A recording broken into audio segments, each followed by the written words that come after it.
Vong Navarro confirms reunion dance concert with all Street Boys members. Kinumpirma ni Vong Navarro ang reunion dance concert ng Street Boys na kasama ang lahat ng miyembro ng grupo. Isa sa pinakasikat na boy group sa Pilipinas ang Street Boys na nabuo noong 1973. Kasama sa grupo sina Vong Navarro, Danilo Barrios, Spencer Reyes, Michael Sesmundo, Joseph De Leon, Sherwin Rogues at Chong Hilario. Gaganapin ang reunion dance concert ng Street Boys sa November 8, 2024 sa New Frontier Theater, Araneta, Cubao, Quezon City. Ipinagdiriwang ng Street Boys ang kanilang ika-31 anibersaryo ngayong taon.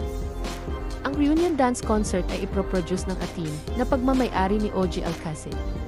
Nagpakita si Vong Navarro ng isa sa mga dance moves na gagawin nila sa concert at tiniyak niyang lahat ng miyembro ay sasayaw. Si Spencer at Michael mula London, si Joseph mula Dubai, at si Sherwin mula Canada ay uwi para sa concert. Sa Instagram, binati ni Chong ang mga tagahanga ng Street Boys at patuloy na aktibo sina Chong at Vong sa industriya ng entertainment.